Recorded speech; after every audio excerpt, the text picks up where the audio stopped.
C'est une joie de se retrouver pour méditer les Saintes Écritures. Et ce matin, je vous invite à ouvrir la parole de Dieu dans le livre des psaumes. Et on va commencer par le premier psaume et par le premier verset du premier psaume. Donc, psaume 1, verset 1.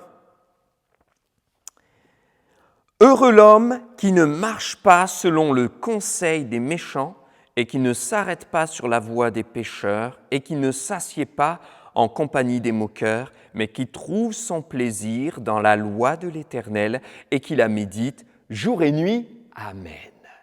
Je crois que le début des psaumes est extrêmement enrichissant, la fin aussi, mais je crois que le fait de commencer les cantiques spirituels inspirés que le Seigneur a voulu dans sa parole par ces textes-là et ces quelques versets ne peut que nous interpeller et nous impacter. Le premier mot, c'est « heureux ». Et je crois qu'il est bon de nous rappeler que Dieu veut que nous soyons heureux. Dieu veut que tu sois heureux. Le but de Dieu, ce n'est pas notre malheur. Le but du Seigneur, ce n'est pas que nous soyons tristes, las, blasés, fatigués, épuisés, découragés. Non, le but du Seigneur, c'est que tu sois heureux, c'est que je sois heureux. Ce que Dieu a fait, c'était pour le bonheur de l'homme. La création, c'était pour que l'homme soit bien, pour que l'homme soit heureux, pour que l'homme soit épanoui, pour que l'homme puisse se réjouir et jouir de tous les bienfaits qu'il avait créé et que rien ne manque à tous ses besoins. Donc Dieu avait tout mis en place, tout mis en ordre pour que l'homme soit heureux.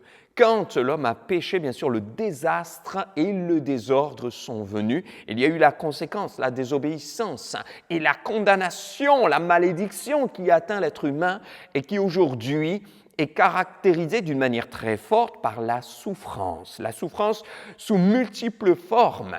Et c'est là que beaucoup de personnes crient à l'injustice et disent « Si Dieu existait, y aurait-il de la souffrance? Si Dieu existait, y aurait-il toutes ces guerres? Si Dieu existait, y aurait-il toute cette injustice? » Or, Dieu nous révèle dans sa parole que toute cette injustice, toute cette souffrance, tout ce malheur est le résultat de la malédiction du péché, c'est-à-dire de la désobéissance de l'homme. Mais parce que Dieu veut notre bonheur, Dieu veut que nous soyons heureux, il a pourvu au travers d'un plan parfait et il a donné Jésus-Christ. Jésus qui est venu sur la croix, Jésus qui a donné sa vie pour toi, Jésus qui a donné sa vie pour moi, Jésus qui a voulu qu'en lui tu puisses dire « je crois ».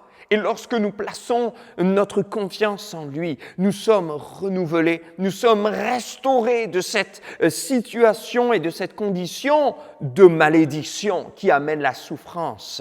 Alors un chrétien, un croyant n'est pas quelqu'un de parfait, n'est pas quelqu'un qui n'a aucune souffrance, qui ne connaît plus la souffrance, mais c'est quelqu'un qui compte sur le Seigneur et qui peut la traverser, cette souffrance, avec le Seigneur, qui peut la traverser plus sereinement, qui peut la traverser avec une certaine espérance, l'espérance d'un jour ne plus avoir de souffrance, l'espérance qu'un jour la souffrance n'existera plus, l'espérance qu'un jour la souffrance laissera définitivement place à la réjouissance lorsque le Seigneur viendra.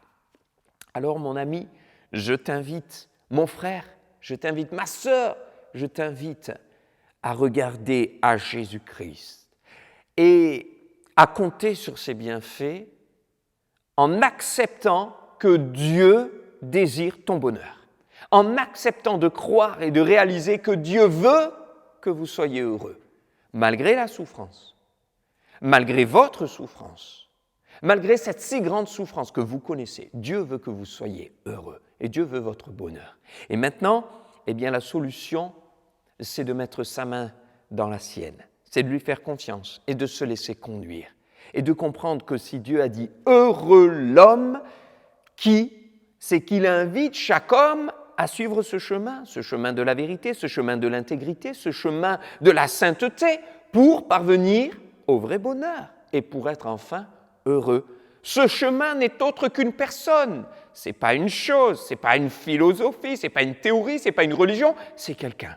C'est Jésus qui a dit dans Jean chapitre 14 et verset 6 « Je suis le chemin, la vérité et la vie. Suivre le chemin qui est Jésus-Christ, suivre la vérité qui est Jésus-Christ, choisir la vie qui est Jésus-Christ nous conduit au véritable bonheur. Alors mes amis, bien je souhaite que vous soyez heureux. Je désire de tout mon cœur que vous soyez heureux. Mais Dieu désire aussi que vous soyez heureux. Alors posez-vous la question, posons-nous la question, pose-toi la question. Est-ce que toi, tu veux être heureux? Est-ce que je désire être heureux? Est-ce que je désire être réellement heureuse? Alors, j'ai un chemin qui m'a été tracé. J'ai une voie qui m'est montrée. J'ai un sentier qui a été aplani. C'est Jésus-Christ qui me dit, viens à moi. Jésus avait dit à cette foule chargée de souffrances, de problèmes, de douleurs, de maladies, venez à moi, vous tous qui êtes fatigués et chargés, et je vous donnerai du repos. Dans Matthieu chapitre 11, verset 28. C'est ainsi que le Seigneur te dit ce matin, te dit aujourd'hui, viens à moi. Venez à Jésus, il veut votre bonheur et il vous donnera la paix du cœur. Amen. Seigneur, je prie pour tous ceux qui regardent ce message et qui acceptent de venir à toi, pour tous ceux qui entendent cet appel de s'approcher et de se donner pleinement, totalement, concrètement à toi. C'est là que tu leur donneras le vrai bonheur et que tu les conduiras sur le chemin qui rend un homme heureux, le chemin qui rend un être humain heureux, le chemin qui peut rendre une femme heureuse. Parce que tu veux notre bonheur et nous te remercions pour cela, car tu as tout accompli dans ce but-là en donnant ta vie pour nous. À toi toute la gloire en Jésus-Christ. Amen. Amen.